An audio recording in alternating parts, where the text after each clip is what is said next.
మొత్తానికి మొదటి విడత స్థానిక సంస్థలకు సంబంధించినటువంటి ఎన్నికల్లో భాగంగా ఇటు ఏదైతే బీఆర్ఎస్ పార్టీ బలపరిచినటువంటి సర్పంచ్ స్థానాలకు చాలా చోట్ల కైవసం చేసుకున్నటువంటి పరిస్థితి. మొత్తానికి గ్రామ స్థాయిలో కాంగ్రెస్ పార్టీ చేస్తున్నటువంటి అరచకలు కావచ్చు, దానికి సంబంధించి కావచ్చు, ప్రజలు వెరవకుండా బీఆర్ఎస్ పార్టీకి సంబంధించినటువంటి మద్దతు తెలిపినటువంటి సందర్భం మనం చూస్తున్నాం. ఇదే అంశం సంబంధించి మనతో పాటు విశ్లేషించడానికి బీఆర్ఎస్ సీనియర్ నాయకులు పల్లె రవికుమార్ గారు ఉన్నారు. ఆయన అడిగి మరిన్ని విషయాలు తీసుకుందాం.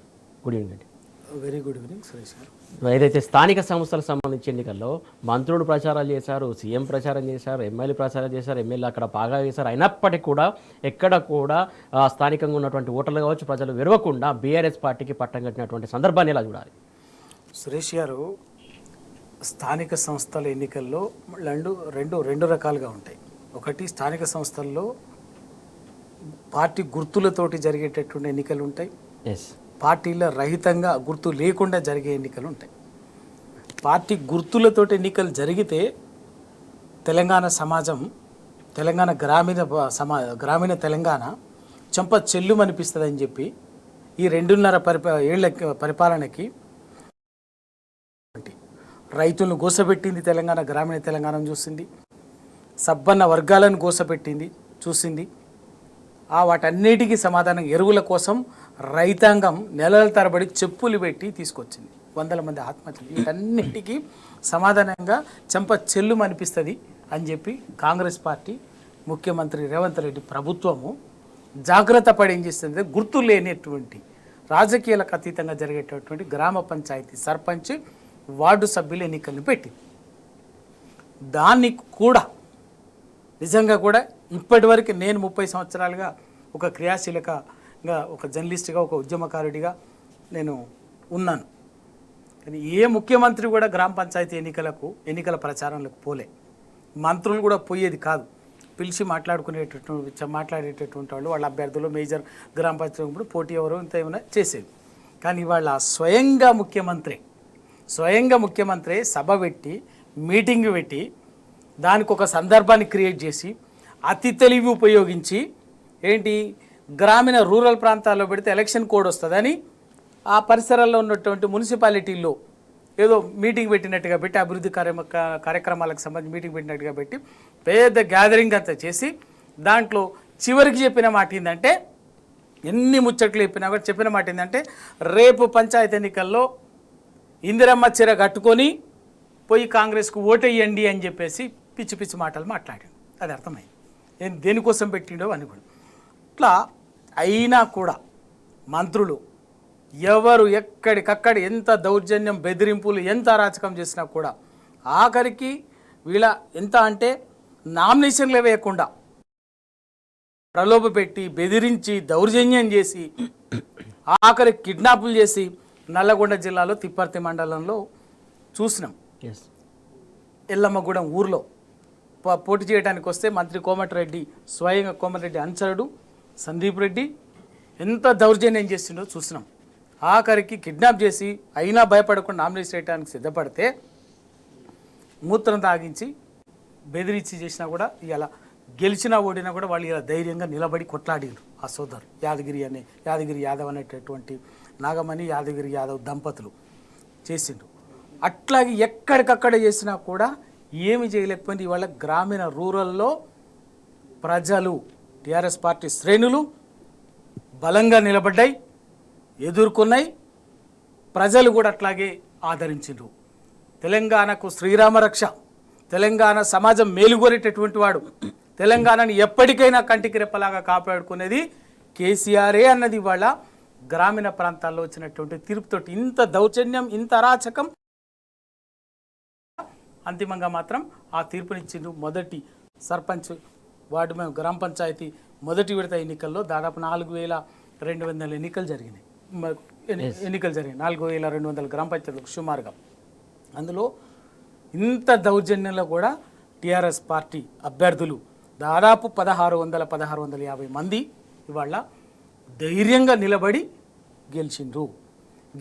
గెలిచిన వాళ్ళే కాకుండా చాలా చోట్ల, మెజార్టీ చోట్ల 20 ఓట్లతోటి, 30 ఓట్లతోటి, 50 ఓట్లతోటి ఓడిపోయి మాత్రమే ఫైట్ చేసి, సీరియస్ ఫైట్ చేసి వాళ్ళు గెలిచినటువంటిది ఇవాళ చూసినాం. ఇదంతా ఎట్లా అంటే, వాళ్ళ తెలంగాణలో అధికారంలోకి వచ్చే కంటే ముందు కాంగ్రెస్ పార్టీ 420 హామీలు ఇచ్చింది. అడ్డమైన హామీలు ఇచ్చింది. అధికారంలోకి వచ్చిన తర్వాత అవేవి చేయకపోగా ప్రజల్ని ఉసురు పోసుకున్నది.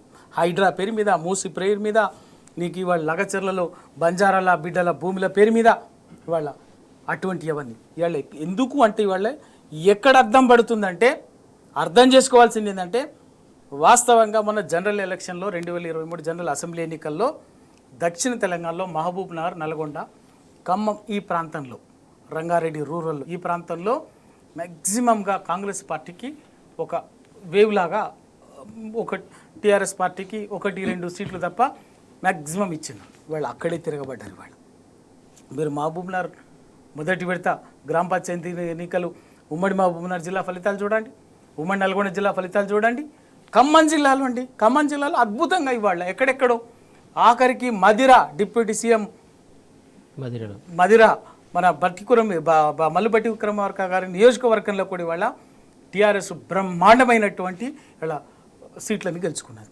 అట్లాగే పాలేరు, అట్లాగే ఖమ్మం, ఇంకెక్కడైనా నల్లగొండలో మీరు తీసుకోండి, అక్రాస్ ది డిస్టిక్. మహబూబ్నగర్లో అయితే ఆఖరికి సీఎం గారి సొంత నియోజకవర్గం, సొంత జిల్లా నాది, నేను మా నల్లమల్ల బిడ్డని. ఆయన సొంత మండలంలో ఆయన సొంత ఊర్లో ముందే దౌర్జన్యంగా ఏకగ్రీవం చేసుకున్నాడు. కానీ ఆ తర్వాత పక్క ఊర్లలో ఎక్కడ కూడా దాని ప్రభావం కూడా కనిపించలేదు. టీఆర్ఎస్ బ్రహ్మాండంగా గెలిచింది.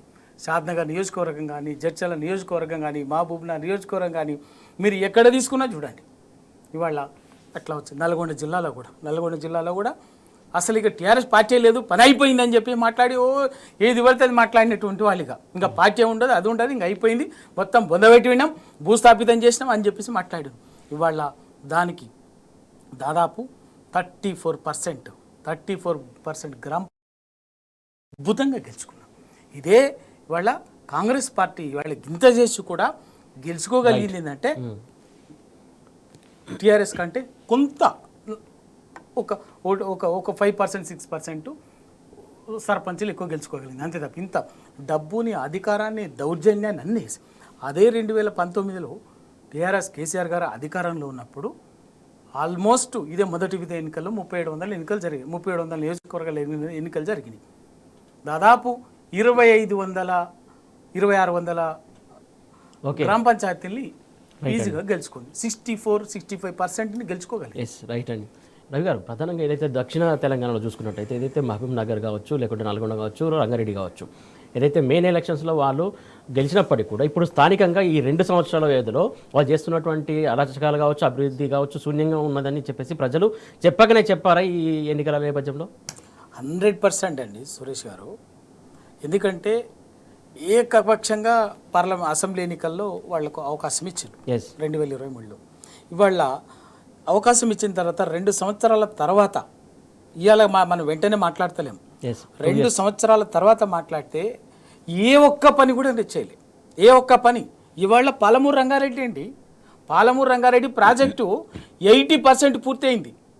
చెప్పండి, నేను నల్లమల్ల బిడ్డని, నేను మహబూబ్నగర్ నుంచి వచ్చిన, మహబూబ్నగర్ నుంచి నాకు ఏదో కాళ్ళలో కట్టెలు పెడుతుండ్రు అని చెప్పేసి పెడుతురు, వీళ్ళు అడుగుంటారు అని చెప్పేసి ముఖ్యమంత్రి గారు పొద్దులేసి ఏదో మాట్లాడుతుండు కదా. ఆ పాలమూరు రంగారెడ్డి ఎందుకు పూర్తి, కనీసం ఎందుకు ఇప్పటికి తట్టడి మట్టి, కనీసం ఆ రోజు అధికారం మార్పిడి జరిగిన రోజు, వీళ్ళు అధికారంలోకి వచ్చే రోజుకు ఏ స్థితిలో ఉందో అక్కడే ఎందుకు ఆగిపోయింది? డిండి ఎత్తిపోతలా ఏం చేసిండ్రు? అట్లాగే మొత్తం మాట్లాడుకుంటే ప్రతి ప్రాజెక్టు దక్షిణ తెలంగాణకు సంబంధించి నయా పైసా పని చేయలే. 10%, 15% పనులు కంప్లీట్ అయితే పూర్తి వినియోగంలోకి వస్తాయి ఆ ప్రాజెక్టులు. ఏమి చెయ్యకపోగా నోటికి వచ్చినట్టు వీళ్ళు విద్వేషం, చిల్లర మాటలు మాట్లాడటం తప్ప చేసింది లేదు. అది ప్రజలు గ్రహించింది. ప్రజలు గ్రహించరు. ఆయన సొంత మండలంలో, సొంత జిల్లాలో వీళ్ళు ఎక్కడ చూసినా కూడా వాళ్ళ బీఆర్ఎస్ పార్టీ బ్రహ్మాండంగా ఇలా ధీటుగా డి అంటే డి అని చెప్పేసి వాళ్ళ కొట్లాడింది. నల్గొండలో కావచ్చు, మహబూబ్నగర్లో కావచ్చు, ఖమ్మంలో కావచ్చు, వరంగల్లో అండి ఏటూరు నగరం ములుగు సీతక్క, ఆమె సొంత నియోజకవర్గం ములుగులో ఏటూరు నగరం మేజర్ గ్రామ పంచాయతీ. 5 సార్లు ఆమె 5 సార్లు మంత్రిగా సొంత నియోజకవర్గంలో 5 సార్లు ప్రచారం, 5 ఎమ్మెల్యేగా ఉంది, 5 సార్లు ఎన్నికల ప్రచారానికి పోయింది. 3,000 మెజార్టీ తోటి బీఆర్ఎస్ పార్టీ అభ్యర్థి 3,000 మెజార్టీ తోటి అసలు ఇక అంటే నిజంగా చెప్పాలంటే వాళ్ళ భాషలో చెప్పాలంటే కాంగ్రెస్ పార్టీని తుక్కుగా తొక్కిరు ప్రజలు ఏటూరు నాగనంలో. వాళ్ళ భాషలోనే చెప్తున్నా, మాట్లాడతారు కదా. పొద్దున్న లేస్తే మా ముఖ్యమంత్రి రేవంత్ రెడ్డి గారు మా సీతక్క భాష మాట్లాడుతుంటారు కదా, అందుకే వాళ్ళ భాషలోనే చెప్తున్నారు. తొక్కిరు తుక్కు ఎటాడు తొక్కిరు ఆడ ఏటూరు నాగరంలో కాంగ్రెస్ అభ్యర్థి. ఓట్లు 3,000 ఉన్నదే 8,000 ఓట్లు, దాంట్లో 3,000 మెజార్టీ అంటే మీకు చూడండి ఏ పార్టీకి ఎంత ఉందో గది. తర్వాత ఎక్కడ ఒకటి నీకు మహబూబాద్ ఎమ్మెల్యే వాళ్ళ సొంత వదిలిను ప్రజలు ఓడగొట్టిరు. జడ్చర్ల ఎమ్మెల్యే అనిరుద్దీన్ ఆయన సొంత ఊర్లో, మీకు తెల్ల వెంకట్రావు ఆయన సొంత ఊర్లో, ఇట్లా ఇక్కడ కూడా ప్రజలు ఏమైందంటే వీళ్ళు ఎవరైతే ప్రముఖులు ఉన్నారో ఈ ప్రముఖులందరికీ ఎందుకో నిజంగా పని కట్టుకొని ప్రజలకు ఎక్కడ మనసు మైండ్లోకి ఎక్కింది, కూర్చుంది. వీళ్ళు పొద్దులేసే మాట్లాడుతున్నది ఏంది, వీళ్ళు చేస్తున్నది ఏంది, అసలు ఈయనే కదా మా ఊర్లోనే బుద్ధి చెప్పాలన్నట్టు వాళ్ళు ఎక్కడో